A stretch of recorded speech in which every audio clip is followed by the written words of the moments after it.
이때부터 예수께서 비로소 전파하여 이르시되 회개하라 천국이 가까이 왔느니라 하시더라. 이때는 어느 때를 가리킬까요? 마태복음 4장 17절 위로 거슬러 올라가면 예수님께서 요한이 감옥에 갇혔다는 말씀을 듣고 나서 그러므로 요한이 감옥에 갇힌 그때로부터라는 말씀이라고 생각할 수도 있습니다. 그러나 그보다 더 깊은 영적인 의미가 있는데 그것은 스볼론과 납달리 해변의 길에 있는 백성들이 어둠에 앉은 백성들 이방인 가운데 있는 갈릴리에게 큰 빛이 비추었다 그랬습니다. 큰 빛이 비출 때부터 예수님께서 회개하라 천국이 가까웠다 하고 말씀하셨다는 말씀입니다. 큰 빛은 예수님입니다. 그러므로 예수님이 세상에 오시면서 그 오시는 순간부터 세례받으시고 사탄의 시험을 이기시고 모든 사람들 앞에 자기를 나타내시고 하늘의 복음을 전하는 그 순간 그때로부터 회개가 임했습니다. 회개하라 천국이 가까웠느니라. 예수님은 마태복음 4장에서 큰 빛으로, 누가복음 2장에서는 이방을 비추는 빛으로, 그리고 요한복음 1장에서는 생명의 빛, 참빛, 세상의 빛으로 소개가 됩니다. 이 말씀을 종합하여 이해하면 예수님은 이 어두운 세상에서 어둠의 세력을 몰아내고 어둠 가운데 갇혀있는 사람들을 빛으로 인도하기 위해서 오신, 또 그렇게 하실 수 있는 능력을 가지신 다함이 없는 영원한 빛, 누군가의 의지에서 빛을 반사하는 것이 아니라 그 자신이 바로 빛이 되시는 진정한 빛, 그분이 바로 예수 그리스도라 하는 뜻입니다. 예수님이 세상의 빛으로 오셨다는 말씀은 우리에게 축복이요 은혜입니다. 예수님이 오시지 않았더라면 이런 빛을 우리가 알 수 없었을 것입니다. 빛이 비치기 전에는 어둠을 알 수가 없어요. 어둠 가운데 있는 자는 빛이 비춰오기 전까지는 어둠을 알 수가 없어요. 빛이 없는데 상대적으로 어둠을 이해할 수가 없습니다.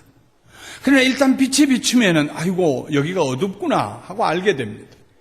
예수님이 오셨을 때 비로소 사람들이 어둠 가운데 있는 것을 알게 되고 예수님의 복음을 듣고 회개하기 시작했습니다. 하나님께서 천지를 창조하셨던 것처럼 하나님을 떠나 죄와 사망의 어둠 가운데 있던 자들에게 예수님이 빛으로 오실 때 비로소 회개 운동이 시작되었습니다. 참된 회개는 사람들의 작품이 아닙니다. 사람들의 의지의 열매가 아닙니다. 참된 회개는 하나님의 선물입니다.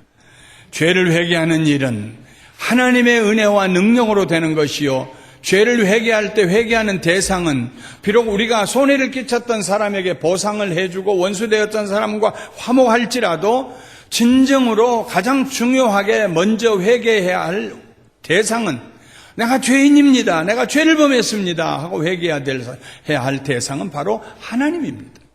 모든 사람의 범하는 죄는 하나님께 범하는 죄입니다. 하나님께 회개하는 사람만이 진정으로 이웃에게도 회개할 수 있습니다. 시편 51편 4절에 다윗은 말하기를 내가 주께만 범죄하여 주의 목전에 악을 행하여 싸우니 주께서 말씀하실 때 의로우시다 하고 주께서 심판하실 때 순전하시다 하리이다. 내가 하나님께 범죄했습니다.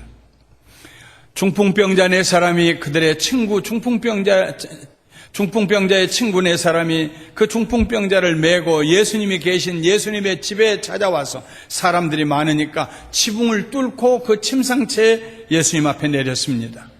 그때 예수님께서 말씀하시기를 작은 자야 내 죄사함을 받았느니라고 말씀하셨어요. 주변에 있는 사람들이 이 사람이 어떻게 다른 사람의 죄를 용서할 수 있는가? 왜냐하면 죄는 하나님만 용서할 수 있다고 생각했기 때문입니다. 그런데 그들이 예수님 자신이 성자 하나님이신 것을 몰랐기 때문에 의심하고 마음속에 불편을 느낀 것입니다. 예수님은 하나님이십니다. 참 하나님이요 참 사람이십니다. 사람이 되어 오신 성자 하나님, 하나님의 아들이십니다. 하나님의 아들이 하나님입니다. 아버지 하나님, 아들 하나님, 성령 하나님. 그래서 예수님께서 죄를 사할 권세가 있었어요. 작은 자야 내 죄가 사함받았느니라.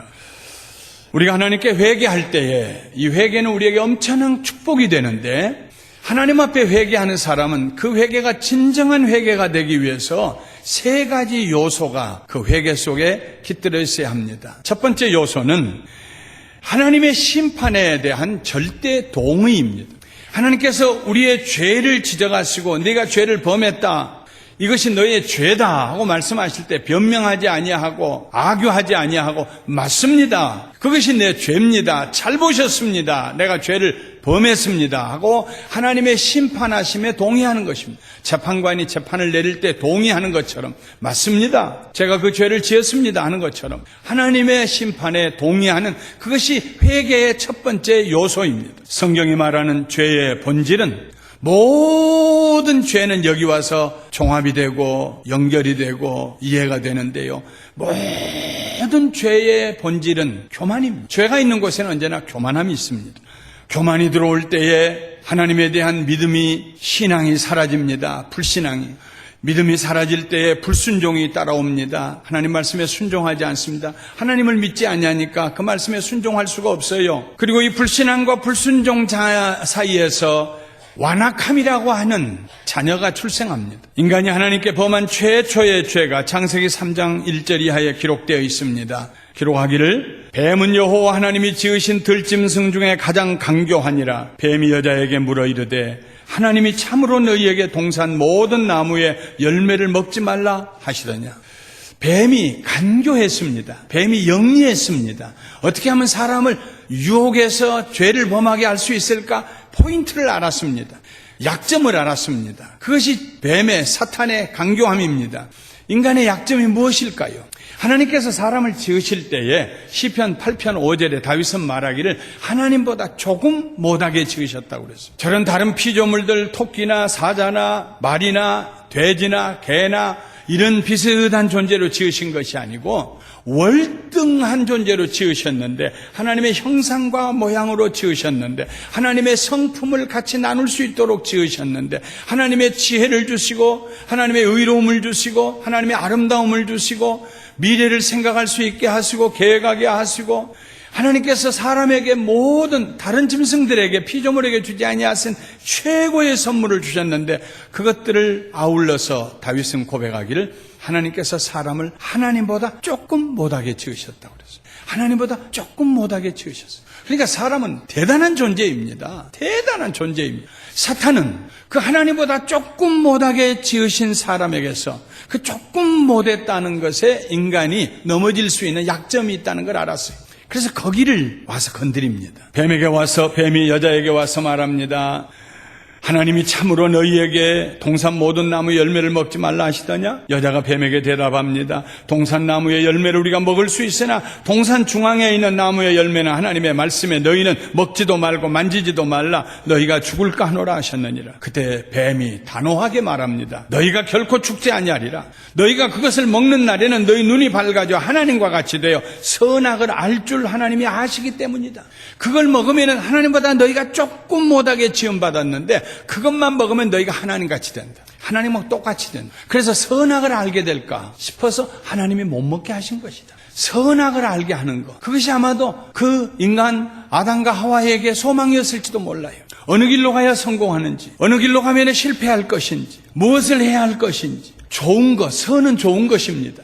자기 인생의 정말 모든 선택과 모든 행위와 모든 말과 모든 계획이 선한 것이 될 수만 있다면 그게 바로 하나님같이 되는 것입니다. 하나님과 같이 되어서 선과 악을, 좋은 것과 나쁜 것을 선명하게 구별할 수만 있다면, 그래서 실패하지 않을 수만 있다면 그것이 인간의 연약함인 줄 알고 그 교만함, 그렇게 되고 싶어하는 교만함, 하나님같이 되고 싶어하는 교만함을 사탄이 와서 건드렸어요. 사탄의 강교함이 여기 있습니다. 사탄의 말을 듣고 여자가 그 나무를 본즉 먹음직도 하고 보암직도 하고 지혜롭게 할 만큼 탐스럽기도 한 나무인지라. 정말 사탄의 말이 맞는 것 같아요. 그것만 먹으면 하나님 같이 될 것 같아요. 선악을 구별하여서 성공하는 삶만 살 것 같아요. 여자가 그 열매를 따먹고 자기와 함께 있는 남편에게도 주매 그도 먹은지라. 이에 그들의 눈이 밝아져 자기들이 벗은 줄을 알고 무화과 나무 잎을 엮어 치마로 삼았더라. 그래서 그걸 따먹었습니다. 따먹고 하나님같이 될 줄 알았는데 그들이 제일 먼저 발견한 것은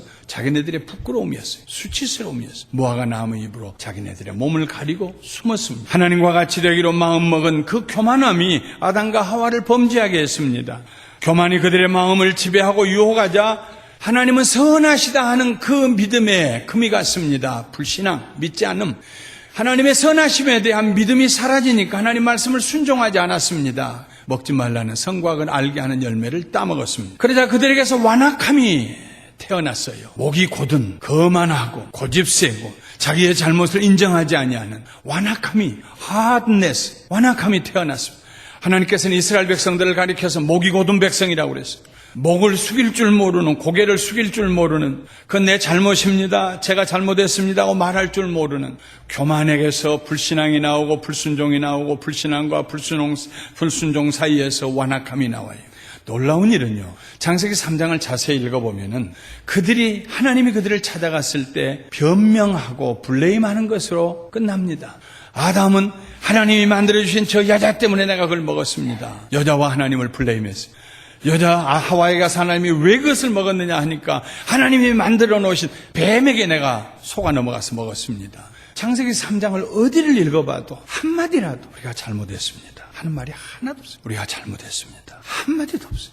그때 이후로 예수님이 오실 때까지 구약 성경에는 하나님께서 특별히 회개할 마음을 주시거나 성령으로 인도하시는 경우를 제외하고는 이스라엘 백성들이요 스스로 하나님 앞에 회개한 적이 없습니다. 그들은 목이 곧은 백성이었어요. 회개를 외치는 예레미야나 엘리야와 엘리사 같은 선지자들을 죽였습니다. 스가랴 같은 선지자를 톱으로 켜서 죽였습니다. 하나님 앞에서 목이 곧은 백성이요, 완악한 백성이요, 굳은 마음, 쇠와 같이 굳은 마음, 바위덩어리 같이 굳은 마음. 성경은 그런 마음을 가리켜 양심이 화인 맞았다고 기록하고 있습니다. 교만한 자는 절대로 하나님 앞에 나갈 수가 없습니다. 교만한 자는 하나님을 모른 채 합니다. 일이 잘 되어도 하나님께 영광 돌리지 않습니다. 잘 되면 내 탓이요 못 되면 조상 탓이라는 말입니다. 그들은 하나님 앞에서 자기의 죄를 절대로 인정하지 않습니다.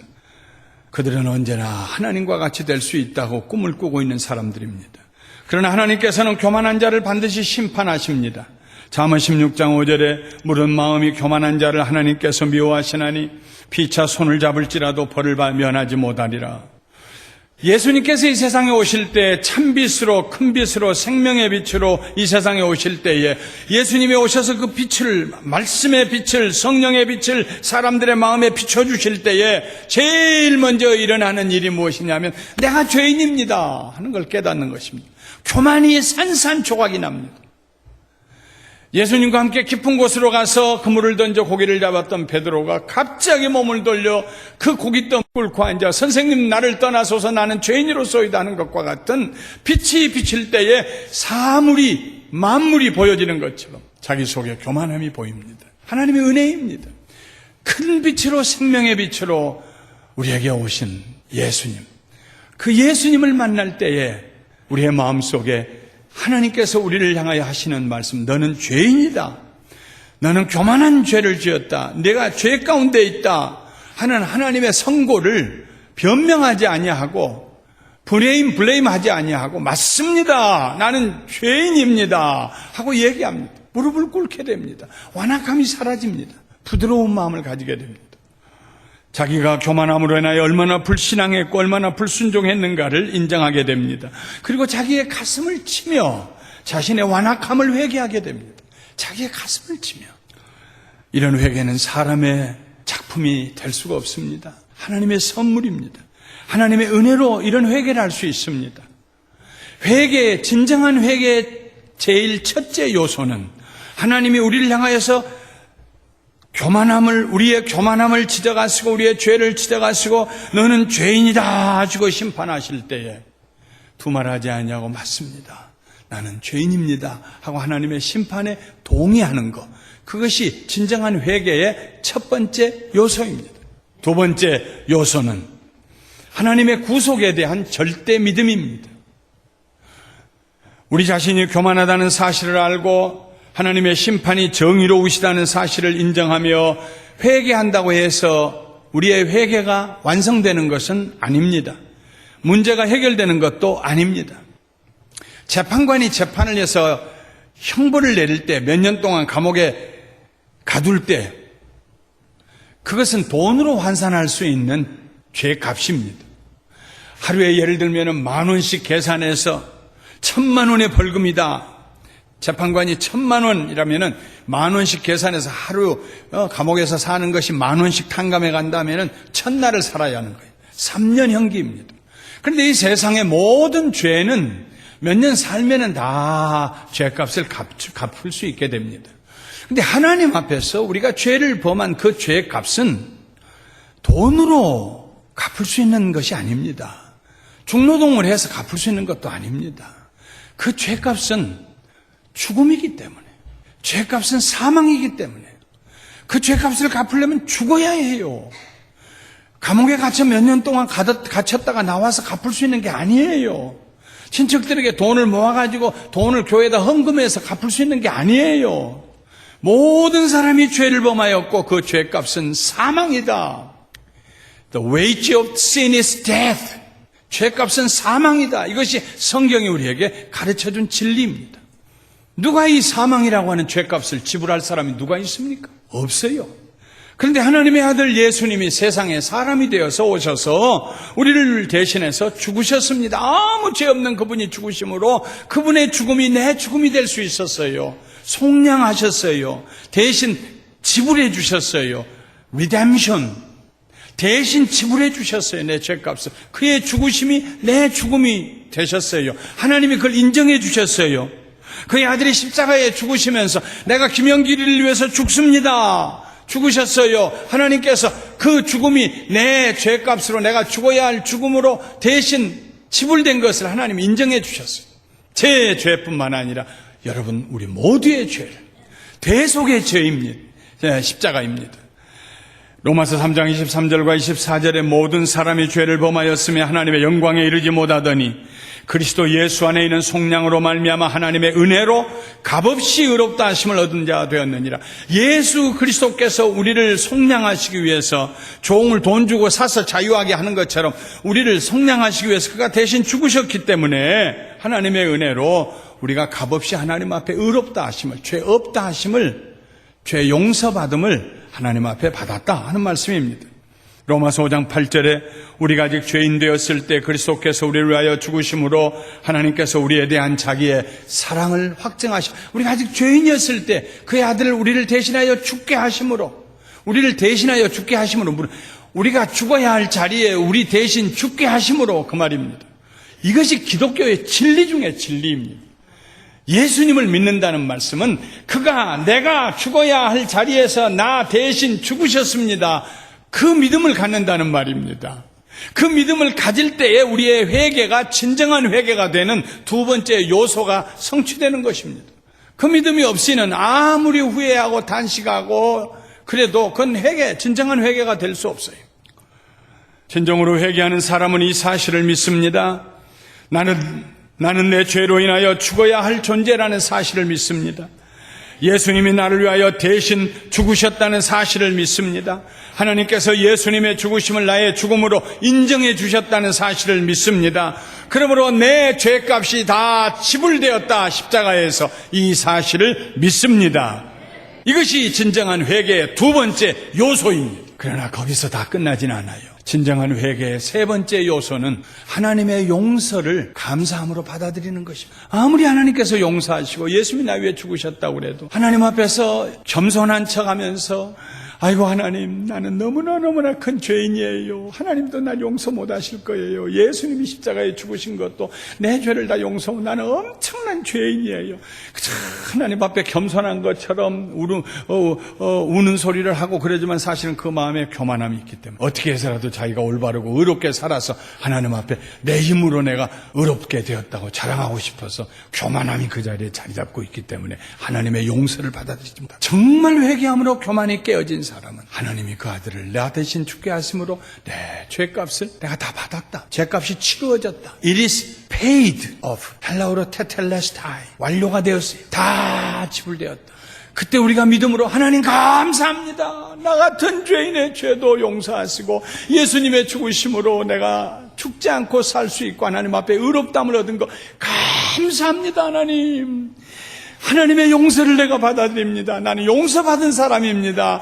내가 이전에는 죄인이었지만 나는 지금은 용서받은 죄인입니다. 비록 내가 죄를 범했던 흔적이 내게 있어서 내가 기억할 수는 있을지 모르지만 다시는 죄가 나를 지배할 수가 없습니다. 나는 하나님의 사람이 되었습니다. I am forgiven. 할렐루야. 나는 용서받았습니다. 할렐루야. 나는 용서받았습니다. 감사합니다. 이것이 진정한 회개의 마지막 세 번째 단계다 하는 것입니다. 성령님께서 와서 우리를 정죄하시고 우리에게 죄를 드러나게 하실 때 맞아요. 죄인입니다. 하나님께서 사망이라고 하는 죄값을 그의 아들 예수님을 통하여 십자가에서 대신 지불하게 하실 때 하나님이 하신 일을 믿고 믿음으로 받아들이고 내 죄값이 지불되었습니다. 그 다음에 하나님이 용서하신 것을 마음으로 감사함으로 받아들이고 나는 용서받았습니다. 그때 진정한 회개가 이루어지는 것입니다. 이런 회개를 다 우리가 경험하고 그리고 또 계속해서 이런 회개를 이루면서 축복받는 삶을 살게 되시기를 주님의 이름으로 축원합니다. 말씀을 마치겠습니다. 회개는 원천적인 회개가 있고 부수적인 회개가 있어요. 우리의 원죄가 성령으로 말미암아 거듭날 때 하나님의 은혜 가운데 용서받은 것입니다. 하나님 자녀가 되는 거예요. 요한복음 3장에 기록된 그런 영생을 얻는 하나님이 세상을 사랑하사 이처럼 사랑하사 독생자를 주셨으니 이는 저를 믿는 자마다 멸망치 않고 영생을 얻게 하려 하십니다 하는 그 중생 거듭남으로서의 죄사함 그런 용서가 있어요. 그러나 하나님의 자녀가 되고 난 다음 거듭난 다음에도 세상 살면서 하나님 나라 갈 때까지 늘 우리가 사소한 잘못을 저지를 때가 있어요. 예수님께서 제자들의 발을 씻기고 베드로에게 이르렀을 때 베드로가 거절했어요. 어떻게 선생님이 제 발을 씻습니까? 베드로야 베드로야 내가 너의 발을 씻지 아니하면 너와 상관이 없느니라. 선생님 그러면은요 제 온몸도 좀 씻어주세요. 아니다. 온몸은 깨끗하다. 온몸이 깨끗한 자는 다시 씻을 거 없고 발만 씻으면 된다. 인생 살다 보면은 걸어다니면서 죄를 범해요. 인생 살다 보면은 보면서 죄를 범하고 입술로 죄를 범할 때도 있고 손으로 죄를 범할 때도 있어. 그때마다 우리가 끊임없이 하나님 앞에 가서 회개하고 새로워져야 합니다. 그러나 원천적인 죄가 아니고 부수적인 죄를 회개할 때조차도 우리는 이 세 가지 요소를 생각해야 합니다. 하나님 앞에서 내가 죄를 범했다는 걸 변명하지 않고 자백하고 여전히 예수 그리스도의 십자가의 은혜가 나를 그 죄로부터 자유하게 하신다는 걸 믿음으로 받아들이고 그리고 회개할 때 내 죄가 용서받았다는 것을 감사함으로 받아들이고 이 세 가지가 계속 반복이 되어야 합니다. 구원받은 성도들은 자신이 죄를 범했다고 자각할 수 있는 능력이 있습니다. 세상 사람들은 왜 이렇게 답답하지? 왜 이렇게 이상하지? 인생 사는 것이 왜 이렇게 우울하지? 왜 이렇게 짜증나지? 그러나 예수 믿은 사람들은요 알아요. 왜 그런지. 어떤 일이나 상황에서 나는 잘못한 것이 없다고 생각되는데 여전히 마음이 개운치 않을 때에 예수의 사람들은 거듭난 사람들은 즉시로 중요한 한 가지를 체크합니다. 내 안에 교만함이 자라지 않았다. 뽑았다고 생각하는데 장마철이 지나고 난 다음 잡초가 자라듯이 내 속에 다시 교만함이 고개를 들고 일어나지 않았다. 경쟁의식에서 벗어나지 못한 것은 교만의 연고입니다. 남이 잘 되는 것을 보고 가슴이 아픈 거 교만의 연고입니다. 하나님 도우심 없이 나 혼자 잘 되게 해봐야겠다고 생각하는 거 교만의 소치입니다. 내 안에 교만이 있을 때 끊임없이 나는 남보다 더 잘 돼야 되고 남의 위에 있어야 된다고 생각할 때 끊임없이 다른 사람은 안 가져도 나는 다 가져야 된다고 생각할 때 누구의 도움 없이도 나는 스스로 할 수 있다고 생각할 때 그게 교만함입니다.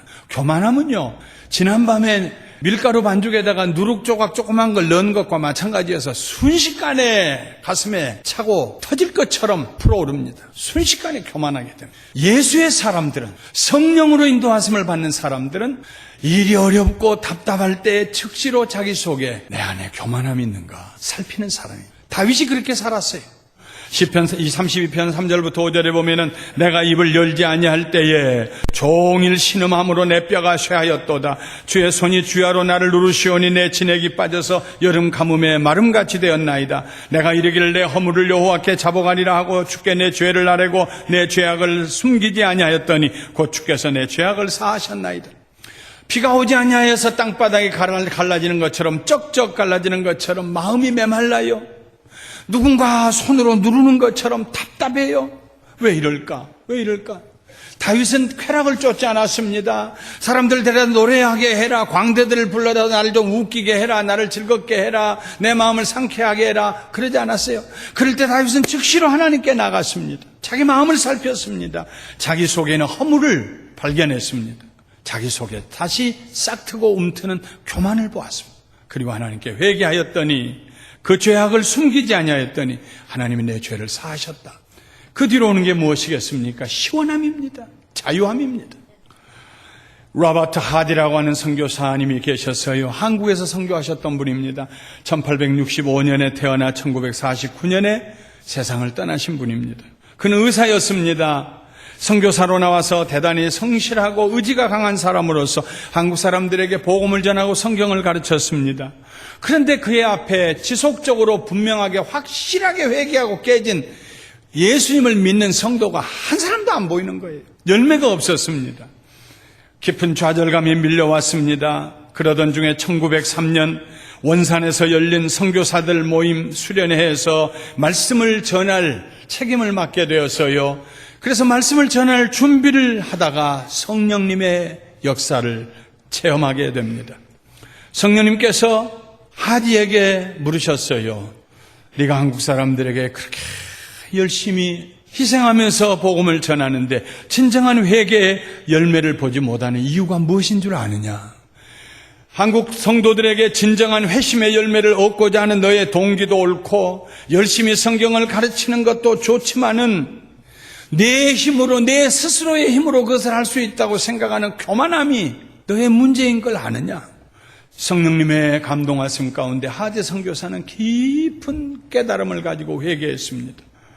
그의 마음 깊은 곳에 있는 자기의 학력에 대한 교만함, 의사라는 직업에 대한 교만함, 정말로 미개국 중에 미개국인 한국에 와서 저 선진국 중에 선진국인 영국 사람이 와서 그들에게 복음을 전하고 있다는 교만함, 그 교만함이 자기 속에 가득하고 있다는 것을 깨달았습니다.